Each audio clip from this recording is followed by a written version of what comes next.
Seja muito bem-vindo ao nosso canal de teologia. Eu sou o pastor Moisés Campos e hoje nós vamos responder a pergunta de um inscrito aqui no canal. Fique comigo até o final.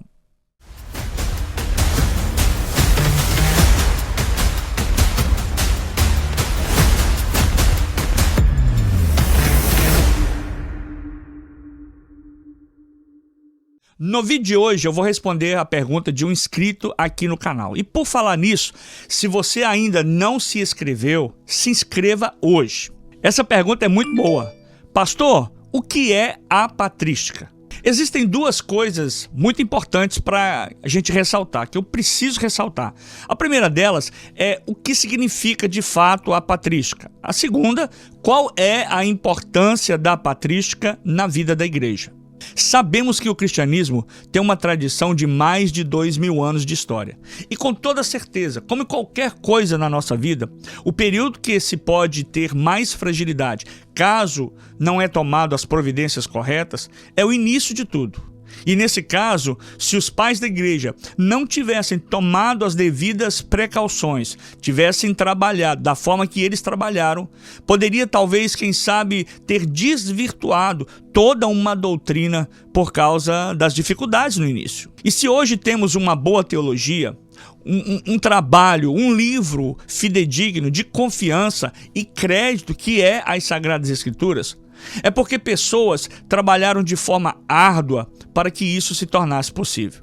Então, nesse vídeo, eu quero falar com você sobre os pais da igreja, a igreja do primeiro século.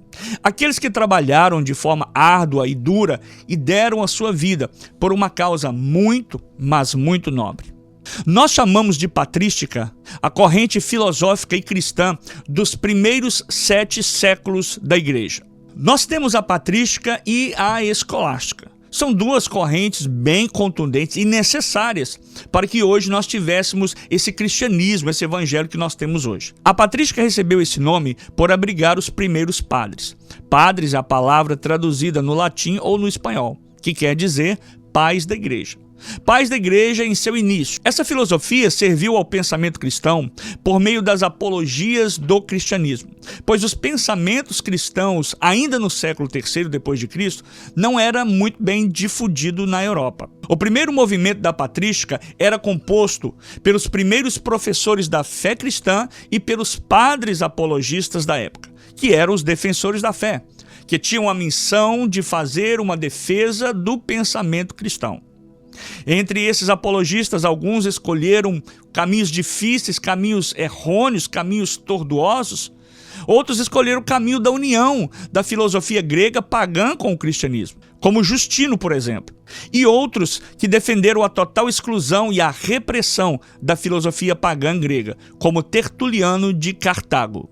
Se você pegar esse livro aqui, A História do Cristianismo, de Bruce Shelley, você vai aprender muito sobre a história desses homens que deram sua vida para que hoje eu e você tivesse de forma mais civilizada, de forma mais condensada e de fácil leitura sobre a Bíblia e suas histórias. Eles foram como um filtro para que recebêssemos em nossas vidas, em nossas casas, a revelação de Deus através da sua palavra e o seu conteúdo.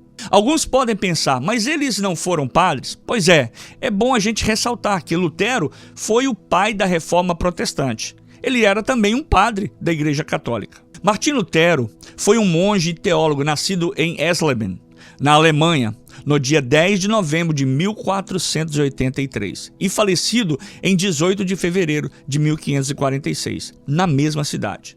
Foi ele o responsável pelo início do movimento da chamada Reforma Protestante no século XVI. Lutero era crítico ao poder da Igreja Católica e ao comportamento equivocado por parte do clero. Além dele, outros teólogos como Thomas Müntzer, João Calvino e Philippe Melanchthon, e políticos como o rei Henrique VIII, criticaram as ações da Igreja. Lutero não estava só. Em 31 de outubro de 1517, Martim Lutero afixou na porta da capela de Wittenberg as 95 teses que gostaria que discutisse com os teólogos católicos, as quais versavam principalmente sobre a penitência, indulgências e a salvação pela fé. O evento marca o início da Reforma Protestante, de onde posteriormente veio a Igreja Presbiteriana, e representa um marco de um ponto de partida para a recuperação das sãs doutrinas. Lutero foi um grande nome para a história da igreja, mas Lutero não fez parte da patrística. Como eu disse, a igreja dos primeiros 7 séculos, logo após a Era dos Apóstolos, surge aos pais da igreja e seus nomes ficam marcados pelos combates às heresias que iam surgindo. Agora imagine como não era a igreja no início do século. Quantos trabalhos, quantas obras difíceis tiveram os pais da igreja no início. Nós, como pastores de igreja, pensamos às vezes que temos muito trabalho. É claro que a gente tem trabalho, mas trabalho difícil foram os pais da igreja, os patrísticos. A maioria dos doutores da igreja, 17 dentre 33 no total. É bom dizer que são só 33 doutores da igreja, no período de 2000 anos de história. E foram esses doutores que desenvolveram todo o pensamento cristão que nós temos hoje. É claro que eu não vou aqui conseguir citar o nome de todos eles, mas vou deixar alguns para vocês. Os pais apostólicos. Clemente de Roma, que foi bispo de Roma, mas também ficou conhecido por ter exortado a igreja de Corinto através de uma carta que tinha o objetivo, em muitos aspectos, tratar os problemas de divisão abordados anos antes pelo apóstolo Paulo em suas epístolas. Inácio foi o bispo da igreja de Antioquia, na Síria. Inácio escreveu uma série de cartas nas quais ele exaltou a necessidade da liderança e da unidade da igreja. E combateu uma heresia perigosíssima que trazia conceitos gnósticos. Inácio ficou amplamente conhecido por seu martírio. Algumas tradições dizem que Inácio foi separado pelo ministério pelo próprio apóstolo São Pedro. Observe bem a proximidade desses pais da igreja junto aos apóstolos da época. Foi logo em seguida, assim que eles foram tomando o seu legado, deixando o seu legado, os pais da igreja assumiram o compromisso na continuidade da propagação da mensagem do evangelho. Policarpo, o famoso Policarpo, foi bispo de Esmirna e discípulo do apóstolo João. Policarpo escreve uma carta importante, muito importante à igreja de Filipos, na primeira década do século II depois de Cristo. Policarpo também ficou muito conhecido na história da igreja por causa do seu martírio, no ano 155 depois de Cristo, quando foi queimado, preso a uma estaca, enquanto declarava louvores que Jesus Cristo era o seu Senhor e o seu Salvador. Policarpo, enquanto estava amarrado e prestes a ser ateado fogo nele, os seus algozes perguntavam: nega a fé cristã ou serás queimado? Ele dizia: atei fogo logo, porque o quanto mais rápido vocês atearem fogo, mais rápido eu verei o meu Senhor. Os pais apologistas. Justino Marte, Irineu e Orígenes de Alexandria.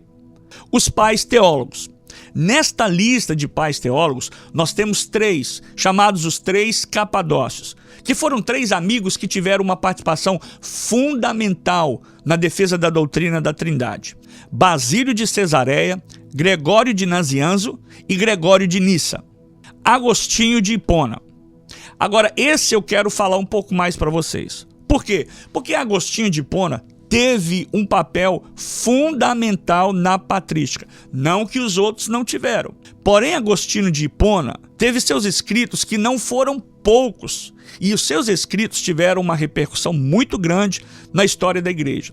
Agostinho de Hipona foi o bispo na região de Hipona e reconhecido juntamente como um dos maiores teólogos na história do cristianismo. Durante parte de sua vida, Agostinho viveu uma vida devassa, mergulhada em filosofias que objetivavam o prazer e o desejo humano. Mas a sua busca pela verdade chegou ao fim na pessoa de Jesus Cristo. Agostinho foi transformado pela graça de Deus e dedicou grande parte do seu ministério, do seu chamado, da sua vocação a escrever sobre esse tema. Inclusive, a exposição teológica de Agostinho sobre a salvação pela graça não apenas refutou a terrível heresia do pelagianismo, mas também serviu de base para a teologia da Reforma Protestante. Além disso, Agostinho também trouxe muitas contribuições para o entendimento a respeito da Trindade e da providência de Deus.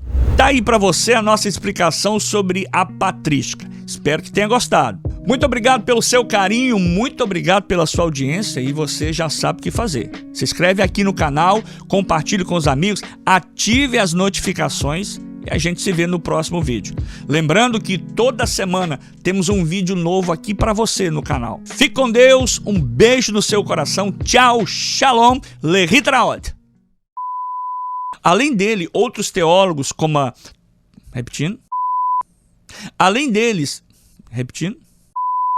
Além dele, outros teólogos como Thomas Manson, João Calvino. Rapaz, tá difícil. Vamos lá.